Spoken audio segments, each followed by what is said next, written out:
y a todas. Es una gran bendición poder estar en la casa de Dios y poder adorarle de mañana, ¿no? Vamos ahora a presentarnos delante de su presencia, inclinar nuestros rostros y humillarnos delante de Él. Oremos. Señor, gracias por esta hora tan gloriosa de permitirnos estar en tu casa, casa de oración. Usted nos dice en su palabra que es mejor estar un día en tus atrios que 1000 fuera de ellos. Estamos en la casa, Señor, no en los atrios, que es más grande, Señor, tu presencia.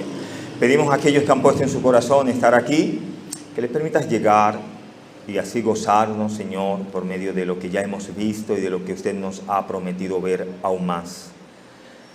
Usa mis labios como un instrumento en tus manos, reconociendo, Señor, mi ingratitud, mis infidelidades delante de usted, mis pecados, mis faltas, todas mis iniquidades. Por eso apelamos a la sangre de Cristo, que nos limpies más y más de tanta maldad que nos arropa, oh Señor, y permita que podamos ser siervos y siervas, que busquemos siempre tu rostro, Señor. Háblanos a través de tu palabra, que hay un pueblo que quiere escucharte. Señor, gracias, en el nombre de Jesús. Amén. Bien, hermanos, pueden sentarse. Muchas gracias a los presentes.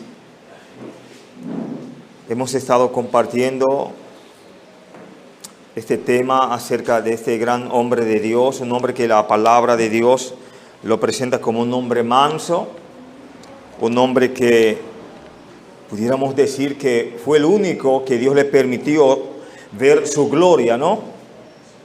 Dios se la permitió sin él pedírsela y luego Moisés le pide ver su gloria.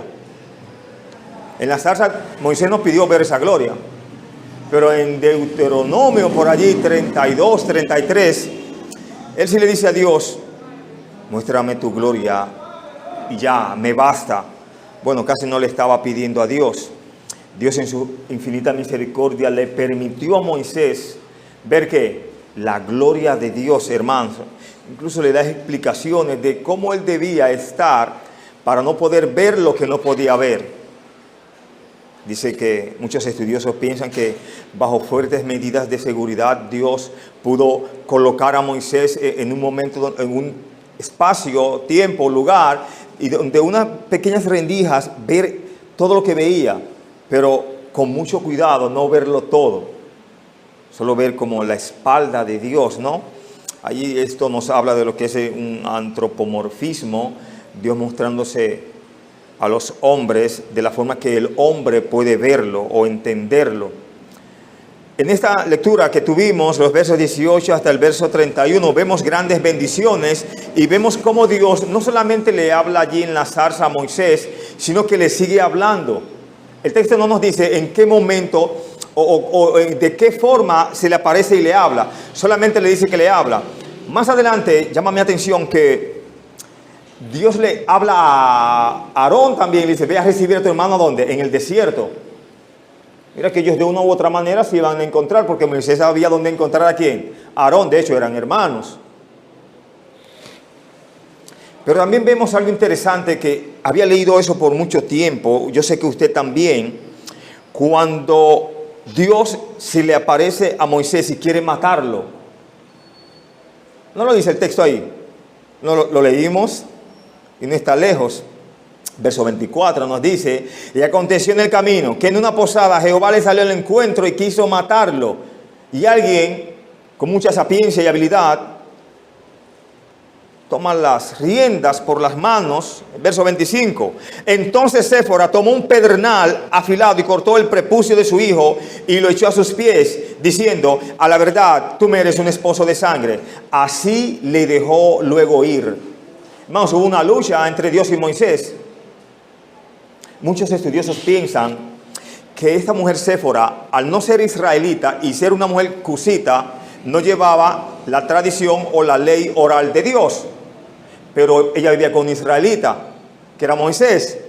Moisés sabía que de forma oral, la tradición le decía a él que ese niño debía de ser circuncidado. ¿Al cuánto día? Al octavo. Me dice aquí que Moisés no lo había hecho.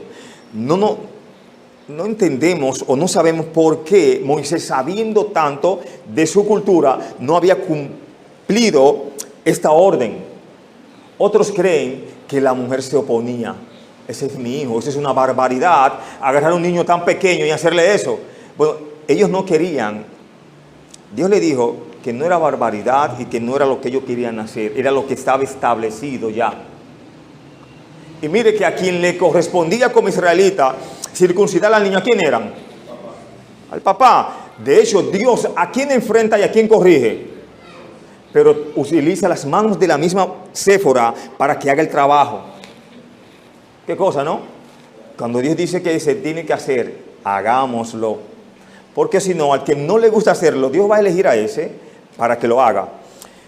Quiero hablar en este sermón, en este tema. Moisés deja Madián y va a Egipto. De paso vemos también en este Moisés un hombre o un empleado muy agradecido. ¿Cuál era el oficio de Moisés? Pastor de ovejas, ¿no? Y Jetro era y también su jefe, ¿no? Mira cómo él va donde su jefe y le dice: jefe, Señor, yo he recibido una misión de Dios, un llamado de Dios, y tengo que retirarme de la labor que actualmente tengo con usted. Debo retirarme. Mire que ahí no se arma una pugna, ni un problema, ni un Labán que se va a buscar a un tal Moisés, ¿no? ¿Cómo le dice este hombre a Moisés? Ve en paz. Hermanos, Dios había preparado ese corazón ya para cuando viniera esta noticia. De hecho, era un sacerdote de Madián, un hombre de Dios. Pudiera pensarse que era como un sacerdote de dioses extraños o extranjeros, pero la palabra de Dios, a través de la acción de este hombre y de los consejos que más adelante le da Moisés, nos deja ver que era creyente. En el primer punto quiero compartir con ustedes. Moisés pide permiso a su suegro Jetro para ir a Egipto. Verso 18 dice: así se fue Moisés, y volviendo a su suegro Jetro le dijo: iré ahora y volveré a mis hermanos que están en Egipto para ver si aún viven. Y Jetro dijo a Moisés, ¿qué le dijo? Mire que Moisés, todo lo que Dios le había dicho, y Dios le había dicho muchas cosas y le había mostrado muchas señales a Moisés, él no le cuenta nada de eso a Jetro. Él solamente le dice: hasta aquí mis prestaciones laborales, por favor, me retiro. Explicamos. El texto comienza diciendo en la parte A del verso 18: así se fue Moisés. Cuando se disipó el fuego de la zarza ardiente y cuando la voz de Dios quedó en silencio a lo largo del desierto, entonces le correspondió a Moisés que obedecer y hacer lo que Dios le había dicho que hiciera. Y alguien nos enseña: más de una persona ha tenido una experiencia espectacular tipo zarza ardiente y luego ha vivido como si nada hubiera pasado realmente. Es como si Dios hubiese o nos habla al corazón a través de un mensaje y te dice: gracias, Señor, porque me has confortado, debo de apartarme de lo que estoy haciendo, gracias. Sales del templo y vuelves a hacer y a vivir en la vida que antes estabas viviendo, en el mal que antes estabas persistiendo. Tengamos cuidado con eso. Alguien nos presenta múltiples interrogantes en cuanto a lo que ya Dios le había dicho a Moisés, en cuanto a lo que Dios le había hecho un llamado muy especial y cosas que pasarían en la vida de él. Y alguien nos enseña en interrogantes. ¿Tenía Moisés alguna idea de en qué se estaba metiendo cuando aceptó recibir el llamado del Señor? Recuerde que él echó muchas veces para atrás, fue renuente. Yo no sé hablar, manda a mi hermano Aarón que es mejor que yo, soy torpe de lengua. No sé si hasta le dijo que era cojo, que no podía caminar. ¿Cuántos pretextos les puso a Dios? Pero Dios le había dicho: mire, usted va a hablar lo que yo diga. Y lo que yo le diga a usted le va a decir a ese tal Aarón. La cosa será conmigo y con usted. A usted yo le pediré cuenta. De hecho, cuando el pueblo fallaba, no le decía a Dios: corre, tu pueblo se ha incitado ¿a qué? A la idolatría. Otra interrogante más nos dice: ¿Podía Moisés ver el ejército de los egipcios acercarse mientras Dios partía el mar rojo mediante la mano de Moisés? ¿Se imaginaría Moisés esa hazaña algún día? Creo que no. Pero lo vio. Podía ver el cántico de victoria, el agua de la roca, el maná del cielo, las batallas ganadas a través de la oración.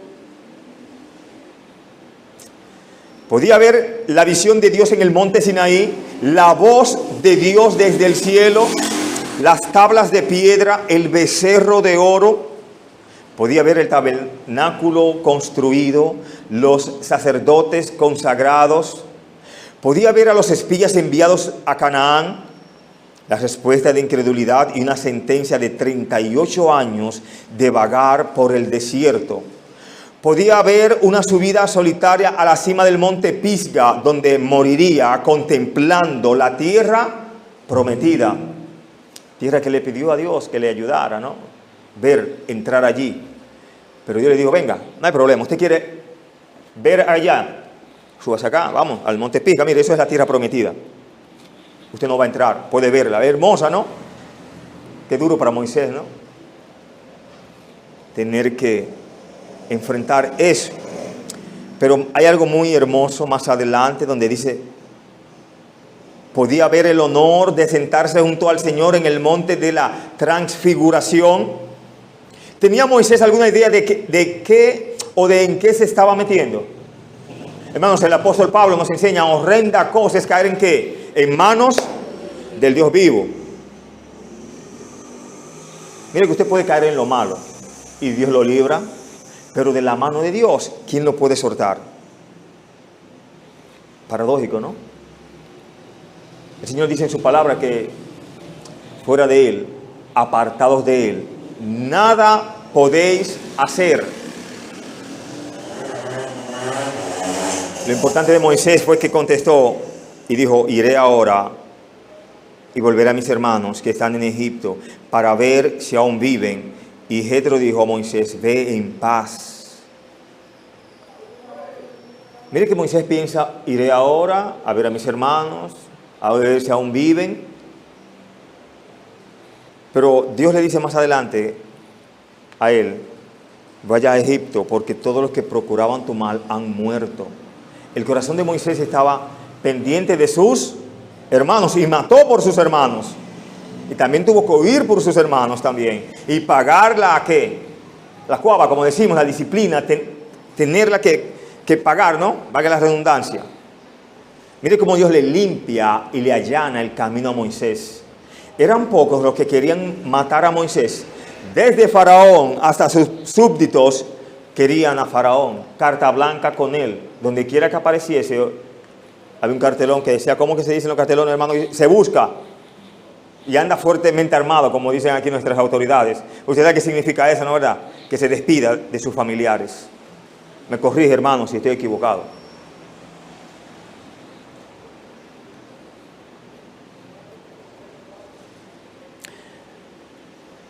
Iré ahora y volveré a mis hermanos que están en Egipto para ver si aún viven. Nació otra vez el deseo por sus hermanos. Él le había dicho a Dios, ellos no me creerán, ¿para qué yo voy a ir? Ahora dice, voy a ver si aún viven. Me he interesado por ellos. Pero ¿quién había puesto el interés en Moisés? Dios. Recuerde que Dios es el que pone el querer por su buena voluntad. Hermanos, y eso es hermoso. Dice, podemos ver que Moisés realmente no le contó a su suegro la historia detrás de su deseo de regresar a Egipto. Quizás simplemente sintió que era demasiado fantástico, pudiéramos decir glorioso, y prefería que Dios demostrara su palabra cumpliéndola. Esto nos enseña que es más importante el hacer que el decir, y más en este camino. Alguien más nos enseña, es mucho más importante y más beneficioso que otros vean el fruto de la guía de Dios en tu vida que escucharte explicar todo lo que crees que Dios te ha dicho. ¿No dice la Escritura que por nuestros frutos seremos conocidos, reconocidos, conocidos, no? Entonces se cumple ese verso ahí. en el siguiente punto podemos ver, Dios le dice a Moisés cómo se desarrollarán los eventos en Egipto. Verso 19 hasta el verso 23 dice, dijo también Jehová a Moisés en Madián, ve y vuélvete a Egipto, porque han muerto todos los que procuraban tu muerte. ¿Qué le está diciendo a Moisés? No tengas temor, vaya tranquilo, yo voy con usted. Y ya se han ido esos que te quieren molestar o procuraban hasta matarte. No tengas miedo, no temas, porque yo estaré contigo. Palabras similares a las que Dios le había dicho a un tal Abraham, que le había dicho en el 15 de Génesis, es que le dice, yo seré tu escudo y tu galardón grande, ¿no? Usted sabe lo que es un escudo. El escudo es lo que usted utiliza o lo que se utilizaba en la guerra. ¿Para qué? Para defenderse. Usted peleaba con la espada, se defendía cuando le tiraban. Y así sucesivamente. Es muy fácil usar el escudo. Hoy en día tenemos el escudo de la palabra de Dios. Tenemos el yelmo de la salvación, que es más grande y más poderoso, hermano. No hay nada más fuerte que la palabra de Dios. Créalo. Verso 20. Entonces Moisés tomó su mujer y sus hijos y los puso sobre un asno y volvió a tierra de Egipto. Tomó también Moisés la vara de Dios en su mano y dijo Jehová a Moisés, cuando hayas vuelto a Egipto, mira que hagas delante de Faraón todas las maravillas que he puesto en tu mano, pero yo endureceré su corazón de modo que no dejará ir al pueblo. Verso 22, y dirás a Faraón, Jehová ha dicho así, Israel es mi hijo, mi primogénito, ya te he dicho que dejes ir a mi hijo para que me sirva, mas no has querido dejarlo ir. He aquí yo voy a matar a tu hijo, tu primogénito. ¿Por qué Dios quería trabajar por ahí con Faraón? Solamente le mata el primogénito, no acontecen 11 plagas más. Hermanos, recuerde que para los faraones en aquella cultura ellos se creían que y el hijo era hijo de los dioses, algo más delicado aún, algo que se debía de cuidar. Y en la mente de Faraón estaba que lo más grande era el primogénito porque era el hijo de Dios. Entonces Dios le iba a herir con lo más sagrado que él entendía que tenía, su hijo. Porque ellos decían que ese hijo era el primogénito de los dioses. Y entendían que eso era así. Pero ahora vienen estos hebreos que claman a un Dios y ese Dios dice que todo un pueblo es primogénito, como más incómodo para Faraón. Yo sé que mi hijo es primogénito, pero ahora te viene a decirme a mí que todo un pueblo es primogénito. ¿Y cómo es eso? Yo respeto a mi hijo primogénito. Quiere decir que el padre de ellos debe de cuidar a sus primogénitos y son más. Esa era la idea de lo que Dios quería transmitirle a Faraón. Creo que lo logró, porque le dolió mucho a Faraón cuando su hijo muere. Y a todo aquel que pasa por esa situación es dificilísimo. Explicamos. Verso 19 hasta el verso 21, allí hemos leído que Dios le dice, han muerto todos los que procuraban tu muerte. Más adelante le dice, yo endureceré su corazón. Hermanos, ¿cuántas veces Dios endurece el corazón a Faraón? Le voy a intercambiar la pregunta, si no me contestan, la voy a intercambiar entonces. ¿Cuántas veces endureció solo Faraón su corazón? 10 veces. Paradójicamente, Dios se lo endurece 10 veces. Nadie puede decir que Dios fue malo al endurecer el corazón de Faraón. Porque si Dios fue malo al endurecer ese corazón, que me explique por qué Faraón 10 veces endurece su corazón. Dios sabía lo que iba a pasar. Y Dios es perfecto, hermanos. Él se quiso endurecer 10 veces. Dios le ayudó 10 veces más. ¿No es Dios bueno y misericordioso? Dice su palabra, ¿no? Dios sabía que Moisés estaría seguro en Egipto y le dio alivio a su mente de la ansiedad. Pero Dios también sabía que endurecería el corazón de Faraón y que se necesitaría lamentablemente la muerte de ¿quién? En cuanto a Faraón se refiere, del pequeñín, de ese faraoncito o de ese primogénito. Antes de que Faraón aceptara liberar a los hijos de Israel, Dios gloriosamente iba a hacer su voluntad, iba a glorificarse por encima de todo. y solo ablandando a Faraón por donde más le dolía, entendería así Faraón. Algunas veces dice que Dios endureció el corazón de Faraón, visto en Éxodo 4:21. Otras veces dice que Faraón endureció su propio corazón, visto en el 8:15 de Éxodo. Otras veces simplemente dice que el corazón de Faraón estaba endurecido. Para colmo, no se dice quién lo endureció. O lo endureció Faraón o lo endureció Dios. Porque el texto dice, pero el corazón de Faraón estaba endurecido. Ahí no dice quién lo endureció. Pero ¿de quién era el corazón? ¿Dónde estaba el corazón? Corte tela. ¿Quién endureció realmente el corazón de Faraón? Podríamos decir que fueron los dos. En la voluntad permisiva de Dios, Dios podía permitirlo. Porque si Dios no hubiese querido permitirlo, no lo permite. Entendamos eso también. Pero cuando Dios endureció el corazón de Faraón, nunca lo hizo en contra de la voluntad de Faraón. Faraón nunca dijo, oh, yo quiero hacer lo que es correcto y bueno y quiero bendecir al pueblo de Israel. Ni Dios les respondió, no, pues yo endureceré tu corazón en contra de ellos. Eso tampoco pasó. Cuando Dios lo endureció, le permitió al corazón de Faraón hacer lo que el Faraón quería hacer. Dios entregó a Faraón a sus propios, ¿qué?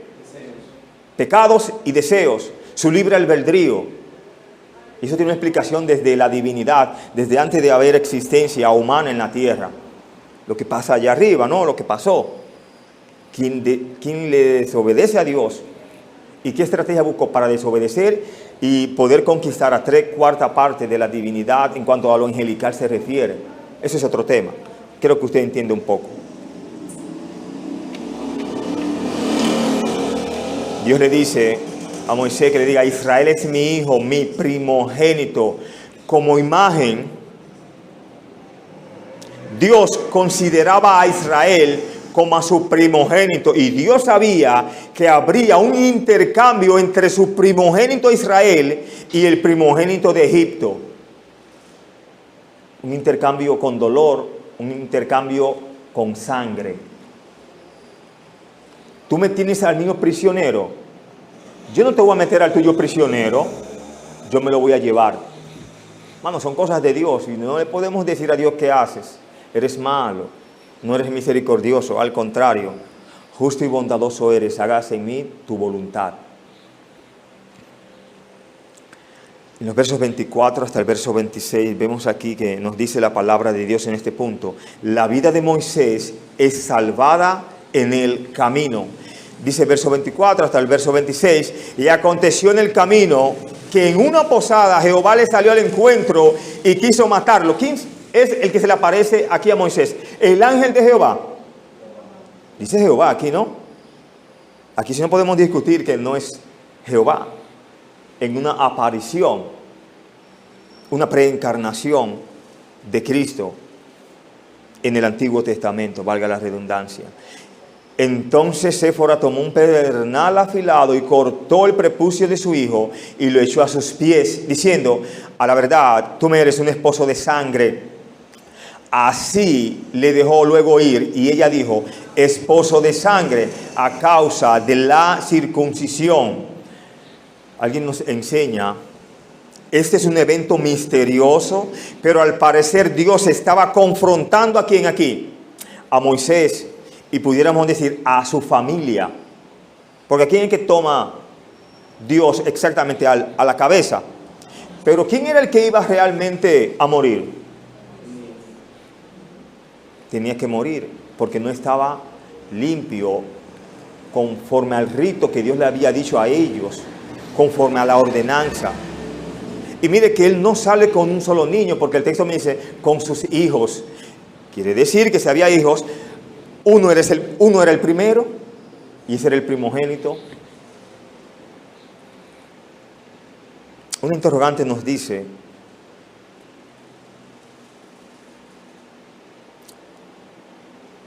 o desde el principio leemos, repito, este es un evento misterioso, pero al parecer Dios estaba confrontando a Moisés de la manera más fuerte posible. ¿Por qué Dios estaría confrontando a Moisés? Ya lo sabemos. Y repetimos, porque Moisés no había circuncidado a su hijo. Y Dios exige que esto se establezca justo antes de que Moisés entre ¿dónde? En Egipto. Había una misión que como hombre de Dios él tenía que llevar a cabo. Como hombre de Dios ya alguien le había dicho a él, un poquito para atrás por favor, porque el lugar donde está, ¿qué es? Santo. Quiere decir que Dios había tratado con Moisés allí. No le había dicho a él, mete tu mano en tu seno, saca tu mano.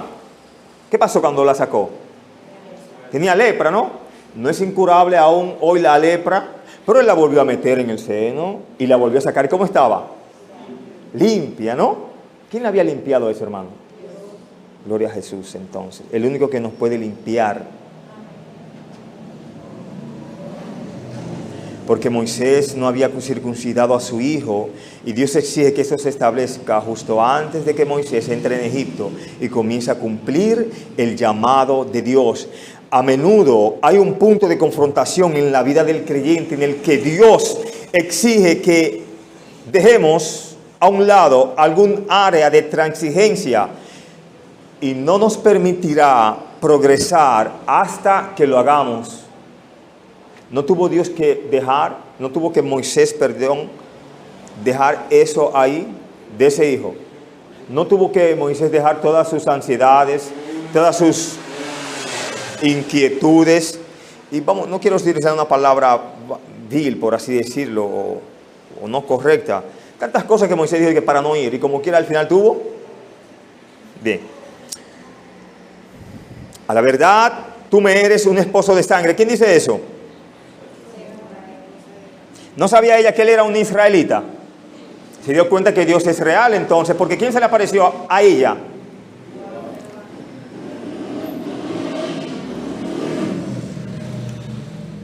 Hermanos, una pregunta, ¿quién quería más a ese niño, Dios o la madre? Entonces, nunca querramos más las cosas que Dios. Y si Dios dice que hagamos algo, hagámoslo. Ella se dio cuenta que no era una barbaridad circuncidar a temprana edad ese niño. Era lo que clínicamente correcto se debía de hacer a esa edad. Mientras más temprano se hacía, más pronto él curaría. Y Dios sabía eso. Clínicamente es comprobado porque hemos hablado de eso antes. Si no, consúltelo. No porque yo lo diga. Y la lógica nos lleva allá. Sí o sí. Usted no ha visto personas muy pequeñas. Yo lo he visto. Familiares. Con operaciones muy difíciles. Pero ya hoy en día están hombres y mujeres y usted puede verle su cuerpo donde está eso y solamente está ¿qué? Un rasguñito. Y en el tiempo que usted lo vio hasta a usted le dolió. Creía como que no iba a vivir el muchacho y hoy en día es un hombrote, ¿no? Y nosotros mismos hemos pasado por cirugía para no ir al vecino al lado. Esposo de sangre. Comenzaría a creer esta mujer de ahí en adelante de que Dios es real y de que ese hombre de Dios tendría un llamado grande en su vida. Sigamos viendo. Quizás Séfora se oponía al rito de la circuncisión. A final de cuentas ya no era israelita y pudo haber pensado que era una costumbre bárbara. Primeramente Moisés no era un bárbaro, sino un israelita. ¿Sí o sí?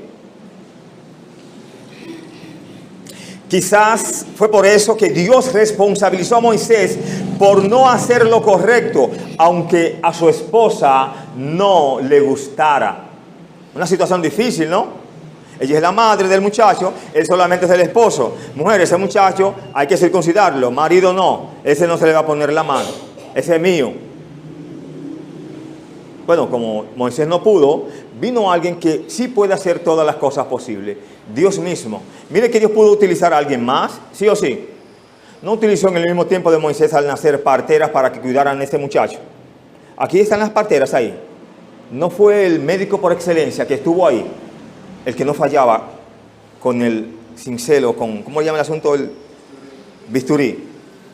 Mire que no fue un bisturí, hermano, fue con una piedra afilada que cortaron el prepucio. Estas piedras eran utilizadas incluso para ritos más adelante. Recuerde que el metal como tal no existía todavía, estaba muy cerca. Y lo dice aquí en la explicación. Pero inhabilitó a Moisés para que Séfora tuviera que realizar la circuncisión ella misma. Algunos se preguntan por qué la esposa de Moisés parece tan amargada aquí. quizás por primera vez reconoció la naturaleza seria del llamado de su esposo y lo importante que era para toda su familia andar ¿qué? En los caminos del Señor como Dios demandaba, no como tú y yo a veces andamos o queremos andar. Los instrumentos de piedra como un cuchillo de pedernal, como dice el texto, se conservaron con fines rituales mucho después de la introducción de los instrumentos de metal. Quiere decir que en museos aparecen todavía estos tipos de instrumentos o instrumentos, no hay otra palabra para ello, para poderlo ver. De hecho, cuando no existía el fósforo, ellos hacían un calentamiento, etcétera, con asunto y ahí se prendía la candela, ¿no? Pasamos a los versos 27, verso 31, dice aquí en este punto: Moisés y Aarón se presentan al pueblo de Israel. 27 a 31 dice: y Jehová dijo a Aarón: ve a recibir a Moisés al desierto. Y él fue y lo encontró en el monte de Dios y le besó. Entonces contó Moisés a Aarón todas las palabras de Jehová que le enviaba y todas las señales que le había dado. Y fueron Moisés y Aarón y reunieron a todos los ancianos de Israel. Y habló Aarón acerca de todas las cosas que Jehová había dicho a Moisés e hizo las señales delante de los ojos del pueblo. ¿Y qué hizo el pueblo según el verso 31, parte A? Y el pueblo creyó, y oyendo que Jehová había visitado a los hijos de Israel y que había visto su aflicción, se inclinaron y adoraron. ¿Cómo se muestra el pueblo aquí? Humilde, humillado. ¿Ante quién? Ante Dios, y con la intención de darle ¿qué? Adoración. Mire que el mismo Aarón, al ver a su hermano, se regocija y hace, como pudiéramos decir, el protocolo de aquellas personas. Un saludo muy, muy especial. Tenían tal vez tiempo que no se veían. Dice ella, hasta le besó. ¿Sí o sí? ¿No dice ahí el texto eso? Algo, pudiéramos, común en aquella cultura. También me parece aún en Europa se utiliza eso. Doble beso, un abrazo, etcétera, entre familiares y allegados, etcétera. Pero usted y yo no somos europeos, somos occidentales. Amén. Y si no entiende que es occidental, porque pudiera decirme, yo no estoy en Norteamérica, Junior, entonces usted es latinoamericano, porque sí está en Latinoamérica. Amén. Explicamos entonces, vamos a cambiar la cultura por otra cosa. Explicamos verso 27, verso 28. Dios le dijo a Moisés que él le enviaría ¿a quién?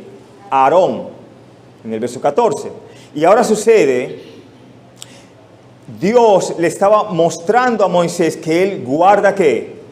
Sus promesas. Mire que era como muy difícil para Moisés asimilar. Si ellos no me creyeren, esa gente son extranjeros, no me van a entender bien. Manda a Aarón, que ese sí sabe mucho, convencer a la gente. En la Biblia nunca nos ha dicho eso, pero Moisés en su mente estaba. Mire cómo Dios le bendice o le deja saber a Moisés quién es él. Lo que Dios le había dicho, Dios permite que se mueva a la forma de Dios. No que Moisés llegue a Aarón, sino que Aarón iba a estar en un lugar donde Moisés sabía que se iban a encontrar. Es como si Dios, recuerde que el texto nos dice, por así decirlo, repasar, verso 19 dice: dijo también Jehová a Moisés en Madián: ve y vuélvete a Egipto, porque han muerto todos los que procuraban tu muerte. Dios le sigue hablando a Moisés. Y en eso estaban en acuerdo, encontrarse ¿dónde? En un lugar llamado ¿qué? Monte de Dios. ¿Y quién los estaba mandando? Dios mismo, porque de Jehová es la tierra. Qué bonito es eso. Dios le dijo a Moisés que le enviaría a Aarón, y ahora sucede que Dios les estaba mostrando a Moisés que él guarda sus promesas. Esta es la enseñanza aquí. Aarón, que vino a encontrarse con Moisés, podía hablar bien. Eso no se lo podemos negar a Aarón. Pero había algo más que él no podía negar de sí mismo. Era un hombre débil, cuya alianza con Moisés causó a su más noble hermano menor mucha ansiedad y dolor en lo que sigue en adelante.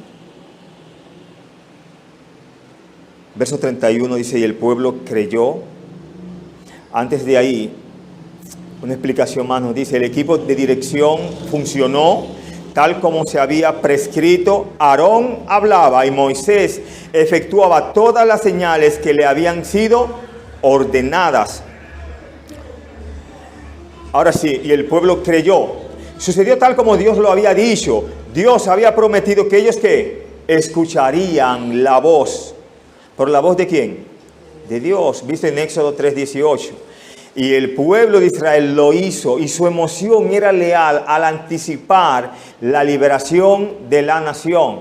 Hermanos, ellos por fe entendieron en ese momento de que si Dios había visto la aflicción, había encomendado siervos para ser líderes y encaminar toda una nación hacia el desierto, eso podría ser ¿qué? Posible. Y lo vieron con múltiples señales, con múltiples ¿qué más? Milagros, ¿no? Recuerde que Israel siempre ha sido y es un pueblo de ¿qué? De milagros. Pero tú y yo somos un pueblo de fe, que sin ver hemos creído. Ellos vieron y muchos no creyeron. Bienaventurado el que cree sin ver, dice la Escritura. Muchos desde antes de Cristo llegar, recuerde que para salvarse tenían que creer a Cristo, ¿sí o sí? Ahora nosotros somos diferentes. Ya Cristo vino y se fue y creemos que todo eso aconteció, que Él murió. Y una aplicación nos dice aquí para terminar. Siempre que la palabra de Dios nos hable, es de sabios escucharla y no ser rebeldes ante ella. Que Dios les bendiga. Muchas gracias, hermanos.